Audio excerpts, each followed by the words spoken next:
एक औरत पूरी कोशिश करती है कि उसका घर नीट एंड क्लीन और वेल मेंटेन रहे और उसके लिए वो सुबह से शाम तक इसी कोशिश में लगी रहती है कि घर का हर डिपार्टमेंट साफ़ सुथरा, नीट और वेल मेंटेन्ड और ऑर्गेनाइज्ड रहे। वैसे हमारे मज़हब में भी सफाई और पाकीज़गी को बहुत ज़्यादा अहम मुकाम हासिल है। तो बस हर रोज़ ना 10 मिनट लगा कर अपने घर को आप साफ़ सुथरा रख सकते हैं। और ये 10 मिनट की जो आदत है ना, ये बहुत ही ज़्यादा इम्पॉर्टेंट है। 10 मिनट्स आप सिर्फ ये माइंड में रखें कि घर के मेन एरियाज़ जहाँ पर ज़रूरत है सफाई की, वो आपने करने हैं। वैसे तो हम सारा दिन लगे रहते हैं कामों में, सफाइयों में और घर की ऑर्गेनाइजेशन में हम सारा दिन मसरूफ़ रहते हैं। बट 10 मिनट्स की जो हैबिट होती है ना, अगर वो आप अडॉप्ट कर लेते हैं, उससे आपके घर की जो ओवरऑल लुक है ना, वो काफ़ी अच्छे तरीके से मेंटेन रहती है, साफ़ रहती है। ओवरऑल लुक घर की एकदम मैसी नहीं लगती है, साफ़ सुथरी लगती है। बाकी जो कॉर्नर्स हो गए और जो बाकी डीप क्लीनिंग है, वो तो मैंडेटरी है और डीप क्लीनिंग के लिए आपको टाइम निकालना होता है। लेकिन आज की वीडियो में आप लोगों के साथ मैं अपनी रूटीन शेयर करूंगी कि अपनी हेल्थ को मेंटेन रखते हुए घर की सफाई, घर की नीटनेस और क्लीनलीनेस को मैं किस तरह से मेंटेन रखती हूँ। ख़ुद का ख्याल रखने के साथ साथ घर का और घर वालों का ख्याल हम किस तरीके से रख सकते हैं, कुछ ऐसी टिप्स आप लोगों के साथ शेयर करूँगी। So let's get started. अस्सलाम वालेकुम and welcome back to home maker with. जी हाँ, अगर आपने अभी तक मेरा चैनल सब्सक्राइब नहीं किया तो लाजमी कर दीजिएगा प्यारी बहनों, और बेल आइकन पे क्लिक करना बिल्कुल नहीं भूलना, ताकि आपको मेरी वीडियोस के लेटेस्ट नोटिफिकेशन आ जाए। जैसे ही ब्लॉग अपलोड करूँ आप लोगों को पता चल जाए कि वजी हाँ आपी का ब्लॉग अपलोड हो गया है। तो मैं हमेशा से एक बात कहती हूँ और ये समझती हूँ कि घर चाहे बहुत बड़ा हो या बहुत छोटा हो, घर जहाँ पर आप मौजूद होते हैं ना, वही होता है। इस दुनिया में हम थोड़े से टाइम के लिए आए हैं और फिर हमने चले जाना है। ज़रूरी ये है कि जितने वक्त के लिए हम इस दुनिया में हैं, हम वहाँ कैसे रहे, कैसे जिए, किस तरह से हमने जो है वो उस वक्त को गुजारा। तो बस अब अपनी रूटीन को शुरू करते हैं और आप लोगों के साथ मैं अपनी फुल डे रूटीन शेयर करने वाली हूँ कि विदाउट हेल्पर आजकल मैं किस तरीके से मैनेज कर रही हूँ। ईद के बाद मेरी रूटीन कैसी चल रही है और किस तरह से मैं इस 10 मिनट्स वाले जो रूल है उसको फॉलो करते हुए चीज़ों को मैनेज कर रही हूँ। अच्छा, लेफ्ट साइड पे आपको चॉपर नज़र आ रहा होगा। इससे पहले मेरे पास चॉपर था, वो टूट गया था, उसको मैंने सही करवाने की कोशिश की, इलेक्ट्रिशियन बुलवाया था, बट उससे वो नहीं ठीक हुआ।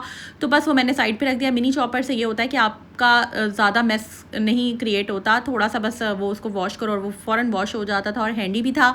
ये चॉपर जो है मैं कम यूज़ करती हूँ। बहरहाल अभी मैं बना रही हूँ मैक्रोनीज़ और कच्चे कीमे के कबाब में बना रही हूँ। कोशिश मेरी थी कि एक टाइम पे 2 काम करूँ। मैं जब भी किचन में जाती हूँ मेरी कोशिश होती है कि एक टाइम पर 2 या 3 काम लाजमी कर लूँ, क्योंकि किचन में जब जाना ही है, हीट के आगे खड़े होना ही है, गर्मी में खड़े होना ही है, तो क्यों ना एक तीर से 2-3 शिकार लगा लें। तो ऐसा नहीं करना चाहिए कि एक दफ़ा गए फिर एक काम कर लिया, फिर बाहर आए, फिर थोड़ी देर बाद गए। इस तरह तो सारा दिन कामों में ही लगे रहते हैं। तो इट्स वेरी इंपॉर्टेंट कि अगर 10 मिनट के लिए भी आप किचन में खड़े हैं तो उस मेक श्योर करें कि उस 10 मिनट में आप क्वालिटी।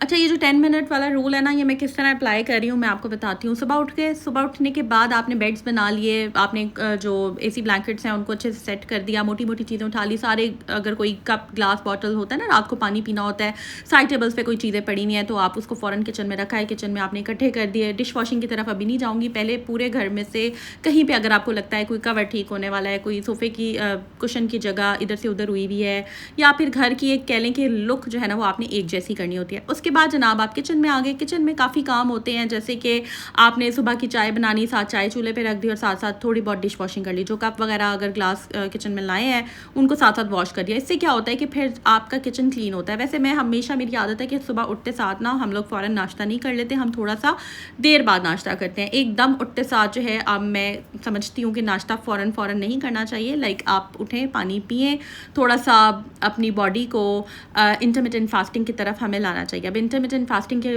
ऊपर इंशाल्लाह ताला मैं डिटेल व्लॉग बनाऊंगी अलग से, जब डाइट के हवाले से मैं बात करूंगी। अच्छा, यहाँ पर ना तवे पे जितने कबाब आ गए थे वो मैंने 1 गो में बना लिए थे, वरना ना 2-2 शिफ्ट्स भी मैं लगा लेती हूँ, यानी कि 2 तवे रख देती हूँ और बना लेती हूँ। अभी थोड़ा सा कीमा बच गया था, वो मैंने रख लिया है। समटाइम्स ऐसे होता है कि आप बाद में नाश्ते में या चाय के साथ किसी वक्त बना लेते हैं, उसको लाइट सा डिफ्रॉस्ट किया और फिर आपने कबाबों की शेप दे के फ्राई कर लिया फ्रेश। तो इस तरह ना मैं थोड़ा सा कीमा हमेशा रख लेती हूँ। यहाँ पर मैक्रोनीज़ बॉयल हो गई थी, बस उनको मैंने मिक्स कर दिया है। बच्चे भी खुश होकर खा लेते हैं। मैक्रोनीज़ एक ऐसी डिश है, आई पर्सनली थिंक सभी शौक से खा लेते हैं। मैक्रोनीज़, स्पैगेटीज़ वगैरह और कबाब, इस तरह की चीज़ें जो है ना सभी खा लेते हैं। तो खैर मैंने ना कल बीफ के भी बनाए थे, कच्चे कीमे के कबाब, बट मैं उसका शॉट नहीं ले सकी उस टाइम पे, काफ़ी मैं जल्दी में थी। अच्छा, मैं काम तो काफ़ी सारे करती हूँ लेकिन आपकी आपी के हाथ में ना हर वक्त मोबाइल नहीं होता। समटाइम्स बच्चे भी मोबाइल पकड़ लेते हैं या समटाइम्स चार्ज नहीं हुआ होता, तो काफ़ी सारे मेरे इंपॉर्टेंट शॉट्स जो है ना वो रह जाते हैं। बट मैं कहती हूँ ठीक है यार, जितना आप कर सकते हो उतना करो, अपने आप को मुश्किल में इंसान को नहीं डालना चाहिए। अच्छा, हर घर का माहौल ना डिफरेंट होता है, और जब माहौल डिफरेंट होता है तो ज़ाहिर है सिस्टम भी डिफरेंट होगा, खाने पीने का, चीज़ें करने का। तो मेरे माइंड में एक लिस्ट है, हरारकी लिस्ट मैंने बनाई हुई है, जिसमें सबसे इंपॉर्टेंट काम मैं सबसे पहले करती हूँ। मैं ज़ाहिर है सिस्टम खुद चला रही होती हूँ अपने घर का, और उसमें ये है कि मेरे लिए इंपॉर्टेंट ये है कि आपने कुछ काम ऐसे करके रखे हों जो इंस्टेंट आपको अगर कुछ भी प्रेजेंट करना है, या कुछ भी आपने नाश्ते में या खाने में या दोपहर की चाय में रखना है, तो वो चीज़ जो है वो रेडीमेड हो, 50% डन हो, ये ताकि आपका टाइम बच जाए। उसके बाद आप जो है जब आपने खाना या नाश्ता सर्व कर दिया है, तो बाकी मोटे मोटे काम जो हैं वो साथ साथ चलते रहें। जैसे कि सबसे इंपॉर्टेंट ये है कि सुबह उठे, आपने चाय शाय पी, नाश्ता कर लिया, फिर जब ज़ाहिर है पहले पेट पूजा, फिर कोई काम दूजा। मैं हमेशा से ही कहती हूँ कि पहले कुछ खा लें, कुछ ताकत हो, फिर काम करें। मैं एक गलती हमेशा करती रही हूँ, और मैं न्यू मदर्स को भी यही कहूँगी कि सबसे पहले अपनी डाइट पे फोकस करें। सबसे पहले उठें, कुछ अच्छा खा लें। हर एक अपना अपना तरीक़ेकार है, हर एक की अपनी अपनी डाइट के अकॉर्डिंगली जो भी नाश्ता आपको सूट करता है, आप वो पहले कर लें, उसके बाद आप कामों की तरफ आएँ। वैसे तो बहुत सारी होम मेकर्स को ये बातें पता होती हैं, मैं जस्ट अपनी रूटीन शेयर करते हुए ना आपको साथ साथ याद दहानी करा देती हूँ। अक्सर हम लोग कामों में इतना ज़्यादा बिजी होती हैं कि हम जो है ना इन चीज़ों का फिर ख्याल नहीं रखती हैं। तो खैर मैंने फ्रिज साफ़ किया, फ्रिज साफ़ करने के बाद फिर मैंने डस्टिंग की तरफ आ गई। मैंने डिटेल डीप क्लीनिंग डस्टिंग करनी थी हर चीज़ की। कुछ की सफाई होती है ग्लिंट्स वगैरह के साथ, क्लीनर्स के साथ, कुछ की होती है गीले कपड़े से, कुछ की होती है खुश्क कपड़े से। तो ये जो कंसोल्स है ये अभी रिसेंटली बाय किए हैं, इनको जस्ट आपने साफ़ कपड़े से, साफ़ खुश्क कपड़े से साफ़ करना होता है। साफ़ से मुराद ये है कि गीले से साफ़ नहीं करना, किसी क्लीनर से साफ़ नहीं करना, क्योंकि इसके ऊपर ये प्रिंटेड फ्लावर्स हैं वुड के ऊपर बहुत प्यारे से। बस आपने ड्राई कपड़े से इसकी डस्टिंग करनी होती है, और इसकी मेटल का ये जो लैंप है इसकी भी इस तरह से। तो बस इसकी मैंने डस्टिंग कर ली थी। ये भी कंसोल है, दूसरा भी मैं आपको दिखाती हूँ। ये चीज़ें जब मैं शिफ्ट हो रही थी ना, तो बहुत सारी चीज़ें मैंने आप लोगों के साथ शेयर कर ली थी, बहुत सी मैं नहीं कर सकी थी। तो खैर ये सारी आज जो डीप क्लीनिंग थी ना, बहन ने आपकी सोचा हुआ था कि करनी है, और यकीन माने सिर्फ 10 मिनट में ये काम हो गया था, और इतने अच्छे तरीके से इसकी लुक निकली थी। ये मैं अभी आपको फाइनल सारी सफाई बहन आपकी खुद करके आपको दिखाएगी कि लुक कैसे निकलती है जब एक होम मेकर खुद सारी सफाई करती है ना। ये जो जगह है, ये जो रूम्स हैं, ये आप खुद भी साफ़ करके देख लें और अपनी हेल्पर से भी करवा कर देख लें, लेकिन जो फिनिशिंग, जो सफाई, जो शाइन आपके साफ़ करने से निकलेगी ना, वैसी कभी भी एक सफाई के लिए जो हेल्पर हमने लगाई होती है ना, उस तरह से घर आपका साफ़ नहीं होता। जो काम आपके खुद करने वाले होते हैं ना, वो आपने खुद ही करने होते हैं। खैर ये नट्स का जार है, ये मुझे गिफ्ट मिला था, मेरी नन ने दिया था अलफते से, बहुत प्यारा ये मुझे लगता है। तो बस ये नट्स वगैरह इसमें मैंने डाले हुए हैं, डेट्स डाली हुई हैं, लेकिन इसको साफ़ करना, इसकी सफाई ज़रूरी होता है। ऐसा नहीं है कि बस हमने चीज़ों को रीफ़िल कर दिया। और जो जार्स अक्सर देखा जाता है कि ढक्कन जो है ना वो गंदे होते हैं, साफ़ नहीं होते। तो ये टाइम टू टाइम चीज़ें जब आप साफ़ करते रहते हैं, इनकी डस्टिंग, हर चीज़ सफाई मांगती है। हर चीज़ को टाइमली साफ़ करना ज़रूरी होता है, तभी उनकी शाइन बरकरार रहती है, तभी उनकी नीटनेस बरकरार रहती है। वरना चाहे कोई भी डेकोरेशन पीस हो, कोई भी, जितनी भी आपने घर को साफ़ सुथरा खूबसूरत बनाने के लिए, घर के डेकोर के लिए चीज़ें रखी होती हैं ना, अगर आप उनकी सफाई नहीं करेंगे तो घर वो जितनी मर्जी टेबल को ना अच्छे तरीके से, जब मैं साफ़ करती हूँ अच्छे तरीके से ही करती हूँ। अच्छा, ये जो इसके मैट्स मैंने बिछाए हुए हैं ना, नॉर्मली लोग ऐसा करते हैं कि मैट्स बिछा देते हैं टेबल के ऊपर और उसके ऊपर प्लास्टिक शीट नहीं बिछाते हैं। हर एक की अपनी चॉइस होती है, हर एक की अपनी मर्जी होती है, लेकिन मैंने इस पर प्लास्टिक शीट इसलिए बिछाई हुई है क्योंकि ये मैट्स एक तो लाइट कलर में है, और एक दफ़ा भी अगर इस पर सालन या इस तरह के दाग वगैरह गिर जाते हैं ना, तो फिर ये बहुत मुश्किल से जाते हैं। तो जस्ट एक लुक होती है कह लें, और एक इसकी जो नीटनेस होती है टेबल की, या एक खूबसूरती जो है वो निकल कर आती है। तो बस यहाँ पर इनको मैंने अच्छे तरीके से साफ़ कर दिया है, और अभी हम इसके बाद चेयर्स जो हैं उनकी भी सफाई करेंगे। चेयर्स वैसे तो न्यू है, टेबल भी ये न्यू ही है, अभी उस तरह से मुझे ज़रूरत महसूस नहीं होती इसकी सीट्स वगैरह को वॉश करवाने की, लेकिन मैं साथ साथ ना इनकी डस्टिंग करती रहती हूँ। सीट्स को भी अच्छे तरीके से साफ़ कर दिया, झाड़ दिया, समटाइम्स डस्ट आ जाती है। और ये बैक साइड पे जो कवर्स बिछे हुए हैं ये इसलिए लगाए हुए हैं क्योंकि उस साइड से विंडो है, और समटाइम्स ऐसे होता है कि आंधी आओ, वैसे तो विंडोज़ बंद है, बट फिर भी जैसे कि मैंने बताया था कि जिस एरिया में मैं रहती हूँ ना, यहाँ पर ग्रीनरी बहुत ज़्यादा है, पार्क्स बहुत ज़्यादा हैं जो कि बहुत प्यारे लगते हैं, लेकिन जब हवा चलती है ना, और आगे जैसे अब बारिशों के मौसम आने हैं, तो बस अच्छी खासी समटाइम्स मिट्टी आ जाती है। मेरी कोशिश, हमारी तो दौड़े लग रही होती हैं, जैसे ही आंधी आती है हम सारी खिड़कियाँ, इवन वॉशरूम्स वॉशरूम्स की भी खिड़कियाँ जो है ना अच्छे तरीके से बंद कर देते हैं, बट स्टिल कहीं ना कहीं से थोड़ी बहुत जो डस्ट आ जाती है ना उसको फिर मैं साफ़ कर लेती हूँ। अब आप देख सकते हैं इस तरह से इसको ना साफ़ करना होता है। मैं इसको टाइम लगा कर जो चेयर्स वगैरह होती हैं उनकी डस्टिंग कर देती हूँ, फिर नीट हो जाती है। जब मुझे लगेगा कि मैं इनकी सीट्स को वॉश करवा लूँ तो फिर मैं करवा लूँगी। अच्छा जनाब, यहाँ पर ना ये अभी तो काम शुरू हुआ है। ये जब इस तरह जब आप ख़ुद से ऑनरशिप लेकर अपने घर को अच्छे तरीके से साफ़ करते हैं ना, यकीन माने इतनी बरकत पड़ती है आपके घर में, आपके कामों में। और वैसे भी मैंने वीडियो के स्टार्ट में ही बताया, सफाई निस्फ़ ईमान है। और जब आप अच्छे तरीके से एक एक चीज़ को साफ़ करते हैं, नीट करते हैं, तो आप यकीन माने आपको खुद ही बहुत अच्छा लगता है। और ये ना सिर्फ आपका घर साफ़ हो रहा होता है बल्कि आपका माइंड बड़ा फ्रेश होता है। जैसे जैसे आप क्लीन करते हैं, चीज़ों को साफ़ कर वैसे वैसे ना आप खुद बड़ा अच्छा फ़ील करते हैं। अच्छा ये ना ये दूसरा कंसोल है, इसको भी आपने कोशिश यही करनी है कि सादा कपड़े से साफ़ करें। अच्छा जी, ये उसके बाद मैंने वॉशरूम्स वगैरह वॉश कर लिए थे। वॉशरूम में डिटेल शॉट मैंने नहीं बनाए, नहीं मैंने ज़्यादा शूट किया। अच्छा उसके बाद ये अब आप जनाब चेक कर सकते हैं फाइनल लुक अच्छे तरीके से। हर एक चीज़, ये रग्स मैंने वॉश कर ली थी, ये डॉग भी मैंने स्टफ़ टॉय वॉश कर लिया था। यहाँ पर आप देख सकते हैं each and everything is clean माशाल्लाह से। हर चीज़ मैंने साफ़ कर दी। और यकीन मानिए जब आप जगह को खुद साफ़ करते हैं, अच्छे तरीके से नीट करते हैं, शीशा भी मैंने साफ़ कर लिया था, आपको इतना अच्छा लगता है, आप ना आपका मूड फ्रेश हो जाता है। खैर ये सारे काम हो गए। रूम्स मैंने दोनों साफ़ कर लिए थे, ड्राइंग रूम भी साफ़ कर लिया था, किचन की डिश वॉशिंग करके काउंटर क्लियर कर दिया था।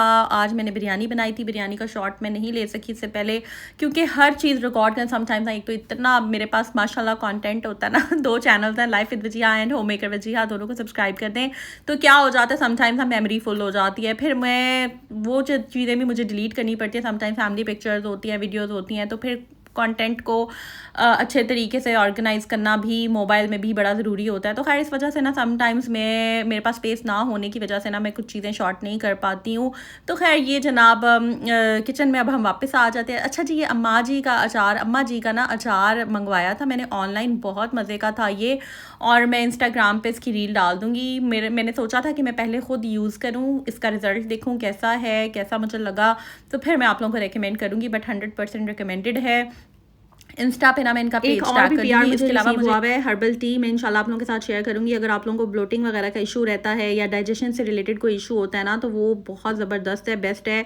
मुझे थोड़ा सा टाइम नहीं मिल रहा था बट मैं उसको ना उसकी अनबॉक्सिंग करके आप लोगों के साथ नेक्स्ट ब्लॉग में इंशाल्लाह ताला शेयर करूँगी। अच्छा यहाँ पर जनाब मैंने ये क्यूब्स काट लिए थे, मैंने बनानी थी बोनलेस हांडी, तो बस इसमें मैं एक बॉल लिया है, उसमें मैं साथ ही सारे मसाले डाल दूँगी और बस सिंपल एक दफ़ा ये सारी चीज़ें मिक्स करके तो बस प्रेशर चढ़ा दूँगी। लाइफ़ को ना ईज़ी रखना चाहिए, सिंपल रखना चाहिए। और यहाँ पर ना एक बात मैं कहना चाहूँगी, जिस तरीके से हम अपने घर को साफ़ करते हैं, चीज़ों को साफ़ करते हैं, उसी तरह से हमें अपने दिल और दिमाग दोनों को साफ़ रखना चाहिए। हमारे जहन में ना बहुत सारी चीज़ें ना एक क्लटर होता है, मेस होता है हमारे जहन में, जो लोगों ने हमें बातें की होती हैं या लोगों ने बुरा किया होता है या फिर आप अगर किसी के बारे में बुरा सोच रहे होते हैं। ये सारी सफाई जो है ना हमें इसकी भी साथ साथ करनी है। सिर्फ घर साफ़ नहीं करना, हमें अपने जहन को भी साफ़ रखना है, तो ही आपका दिल सुकून में आएगा। अगर आप एक्चुअली पीस चाहते हैं ना अपनी लाइफ में कि आपकी ज़िंदगी में सुकून आ जाए, तो ग्रजेस रखना छोड़ दें, दिलों में नफ़रतें रखना छोड़ दें। आजकल हर इंसान ने दूसरे इंसान के लिए दिल में नफ़रतें, ग्रजेस और पुरानी बातें, पता नहीं कौन कौन सी चीज़ें जो है ना वो जहन में रखी हुई और अगले बंदे के ज़हनो गुमान में भी नहीं होती वो बातें जो सोच के बैठे होते हैं। तो प्लीज़ फॉर गॉड सेक ये चीज़ें जो है ना छोड़ दें। जिस तरीके से आप अपने घर को साफ़ रखते हैं, जिस तरीके से आप अपने आप को साफ़ रखते हैं, इससे बहुत ज़्यादा ज़रूरी है अपने माइंड को, अपने दिल में से उन ग्रजेस को निकाल के फेंक दें। ठीक है, अब बहुत सी चीज़ें जो है ना हमें इग्नोर करके आगे चलना पड़ता है लाइफ में। लाइफ जो है ना वो चलती रहती है और बहुत ज़रूरी है कि आप इग्नोर कर दें। हर चीज़ आई नो इग्नोर नहीं की जा सकती, बट कोशिश यही करनी चाहिए। जब आप छोड़ देते हैं ना, इग्नोर कर देते हैं, ग्रजेस निकाल देते हैं, तो लाइफ में आप खुद देखेंगे कि आप पॉजिटिविटी की तरफ जाएंगे और आप प्रोग्रेस करेंगे लाइफ में। खैर इसमें मैंने नमक, लाल मिर्च, दड़ा मिर्च, गरम मसाला, स्पाइसेस, चिली फ्लेक्स, एक प्याज, दही और कढ़ाई मसाला डाल दिया है। और इसमें मैं पानी डालूंगी, जिंजर गार्लिक पेस्ट डाल के मैं प्रेशर लगा दूंगी। उसके बाद ऑयल या जो भी बटर या घी आपने डालना है आप वो डालकर आप जो है ना जनाब इसमें ये मैंने टोमेटो प्यूरी डाली है और इसकी भुनाई कर देंगे। और ज़बरदस्ती ना ये हमारी बोनलेस चिकन हांडी तैयार हो जाएगी। साथ मैंने इसके जो वो आप पीछे देख रहे होंगे कि चावल जो थे मैंने पहले ही भिगो के रख दिए थे, तो बस मैं इसके साथ चावल जो है ना वो बॉयल कर दूँगी। डाइट पॉइंट ऑफ व्यू से भी ये जो डिशेज़ हैं, जो बॉयल्ड राइस के साथ आप कढ़ाई ले लेते हैं, बीफ ले लेते हैं, मटन ले लेते हैं या चिकन ले लेते हैं, यानी प्रोटीन का कोई भी पोर्शन ले लेते हैं, ये बहुत सही रहती है आपके लिए। प्रोटीन पोर्शन ज़रूर अपना रखा करें। अच्छा, बहुत से लोग सोच रहे होंगे कि आप भी जो है ना वो चिकन बना रही हैं, ईद गुजरी अभी, तो भाई मैंने जो है ना कुर्बानी का काफ़ी सारा गोश्त जो है ना वो मैंने बांट दिया था। मतलब ऐसा नहीं मैं करती कि बस कुर्बानी हो गई है तो बस वही गोश्त इस्तेमाल करें।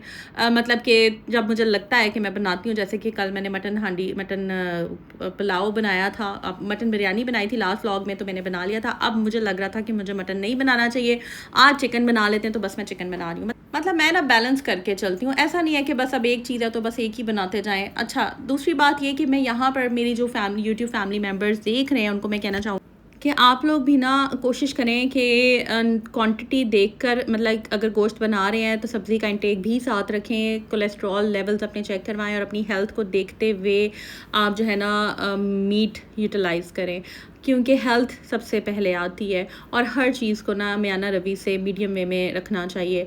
तो अच्छा जी जनाब, अब कब चलते। अच्छा जी, उसके बाद चलते हैं कपड़ों की तरफ। टेलर से कपड़े जो है ना वो सिल के आ गए थे और बहुत ज़्यादा खुशी होती है जब आपके ड्रेसेस जो है ना वो स्टिच होकर आते हैं। इस दफ़ा मैंने कोई एक्सपेंसिव कपड़े नहीं बनाए, सिंपल से कपड़े बनाए हैं। सिंपल सी आप ही ने सिंपल से कपड़े बना लिए ठीक है। नॉर्मली मैं डिपेंड करता है मेरे मूड पे, अगर मेरा दिल करे तो मैं बहुत लेसेस टसल्स और पता नहीं क्या कुछ लगा लेती हूँ, अगर कुछ भी दिल ना करे तो कुछ भी नहीं लगाती। जैसे कि ये सूट है, मुझे इसका प्रिंट बहुत प्यारा लग रहा था, इतना कोई प्यारा प्रिंट है और ये पहन के इतनी बबली सी प्यारी सी आपकी लुक आती है, क्योंकि पिंकी पिंकी सा कलर है, बहुत प्यारा लगता है और फ्लावर्स इसके ऊपर बड़े प्यारे बने हैं। वैसे ये मैंने लिया है लोकल मार्केट से और ईगा सेंटर से मैंने बाय किया था। इसका कपड़ा इतना अच्छा निकला है, मैंने सोचा था मैं पहले इसको इस्तेमाल करूँगी, उसके बाद मैं अपना रिव्यू दूंगी कि औरीगा सेंटर से जो मेरा एक्सपीरियंस है वो कैसा है। अगर आप देखना चाहते हैं कि मैंने ये कौन सी शॉप से बाय किया है तो औरीगा सेंटर का व्लॉग मैंने अपलोड किया हुआ है लाइफ विद वजीहा पे, वहाँ पर जाकर आप देख सकते हैं। अच्छा, इसके साथ ना मैंने फ़र्शी शलवार बनाई थी। शलवारों में आप इतना कोई कंफर्टेबल रहते हैं ना, लाइक मैंने काफ़ी टाइम से ना शलवारें पहनना छोड़ी भी थी, लाइक किसी सूट की होगी तो ठीक है, लेकिन ट्राउज़र्स ही सिलवाती थी। आपने देखा होगा ड्रेस डिज़ाइनिंग चैनल पे भी मैंने ट्राउज़र्स ही ज़्यादा बनाए हैं, लेकिन ये जब से फ़र्शी शलवार वैसे क्या ले ट्रेंड बन गया था, एक फ़ैशन बन गया था, तो मैंने कहा चले बना लेते हैं। तो मुझसे ना अक्सर क्वेश्चंस पूछे जाते हैं कि आप भी आपका टेलर कितनी स्टिचिंग लेता है। तो भाई हमारा टेलर भाई काफ़ी इकोनॉमिकल थे, 1200 रुपये सिलाई ये लेते थे और एक इनका फिक्स्ड रेट था 1200 से 1300 रुपये। तब मुझे बहुत से मेरे सब्सक्राइबर्स कहते थे कौन से दर्जी होते हैं जो आजकल के दौर में 1200 या 1300 रुपये ले लेते हैं। और दूसरे एरियाज़ की अगर बात करें तो DHA वगैरह में 2000 2500 तक स्टिचिंग ली जा रही है सिंपल सूट की। तो तब भी ये भाई जो है ना 1200-1300 लेते थे, लेकिन एकदम आई डोंट नो क्या हुआ, इन्होंने स्टिचिंग 1800 रुपये कर दी है सिंपल सूट के। तो खैर ये अगर आप एप्लिक भी करवाते हैं तो 250 रुपीज़ ऊपर से अलग से आपको पे करने होते हैं। दुपट्टा अगर आप करवाते हैं पीको वगैरह तो वो भी 150 रुपीज़ अलग से चार्जेस बनू के आपका 2000 रुपये का सिंपल सूट जो है ना उसका वो बिल बना देते हैं। तो इसलिए ना मैंने थोड़ा सा दर्जी से कपड़े सिलवाने छोड़े हैं। बस ये सूट मैंने सिलवा लिए थे, ये मारिया बी का था और ये बड़ा प्यारा सा सिंपल सा कूल सा कलर है, ठंडा सा कलर है, तो बस ये सिलवा लिया था। इसके साथ ये वाइट शलवार थी, इसको भी मैंने फ़र्शी शलवार बनवा लिया था और बस ये बड़ा सही रहता है इस तरह के ना कपड़े शलवारें आपके पास, ब्लैक शलवार, वाइट शलवार, और ये इस तरह के कपड़े भी होने चाहिए घर में पहनने वाले। हर वक्त बाहर जाने वाले कपड़ों में भी इंसान कंफर्टेबल नहीं होता। और जो सूट मैंने पहना हुआ है इससे मिलता जुलता ये सूट है, एक और मैंने सिलवाया था, ये भी मैंने औरीगा सेंटर से सिर्फ 1800 रुपये का 3 पीस सूट बाय किया था, जो कि बहुत ये बिन सईद का सूट है और बहुत अच्छा फैब्रिक है इसका। तो बस जब ये कपड़े स्टिच होकर आते हैं ना तो बस मैं जो न्यू कपड़े होते हैं ना उनको खुद से प्रेस करती हूँ, प्रेस करके मैं इनको हैंग कर लूँगी कबर्ड में, और फिर जब मुझे डेली रूटीन वेयर के कपड़े भी मैं हैंग कर लेती हूँ, या मेरे कपड़े प्रेस होकर जब आते हैं तो उनको मैं तय लगा कर अलमारी में रख लेती हूँ। इस तरह से फ़ायदा ये होता है कि आपकी कबर्ड्स जो है ना वो सेट रहते हैं। जो धुलने लॉन्ड्री वाला काम है वो मैं करके एक गठरी बना देती हूँ और फिर जो कपड़े होते हैं वो धोबी भाई जो है वो इस्त्री वाले ले जाते हैं। वो कपड़े ऐसे होते हैं जो आने जाने वाले होते हैं, लेकिन बहुत अच्छे जो प्रीमियम कपड़े होते हैं ना वो मैं हमेशा खुद प्रेस करती हूँ, वो मैं धोबी को नहीं देती हूँ।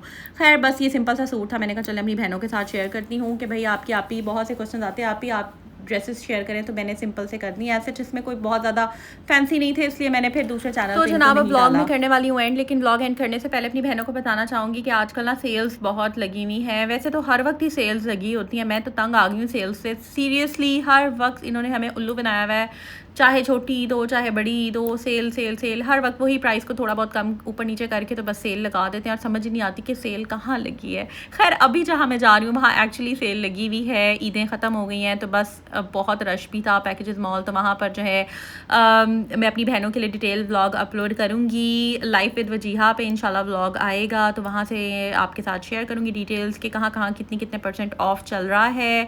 और यहाँ पर अपनी प्यारी बहनों को कहना चाहूँगी कि अगर आपने व्लॉग कंप्लीट देख लिया है तो चैनल को सब्सक्राइब ज़रूर करना है और बेल पे क्लिक किए बगैर बिल्कुल भी नहीं जाना। आप लोग इतनी दुआएं देते हैं, इतना प्यार करते हैं, इतने प्यारे प्यारे कमेंट्स देते हैं, लिटरली बहुत बहुत अच्छा लगता है जब आप लोगों के कमेंट्स पढ़ती हूँ, दिल खुश हो जाता है मेरा। तो बस बहुत मोटिवेशन मिलती है मुझे आप लोगों के कमेंट से, आपकी दुआओं से, प्यार से, मोहब्बत से।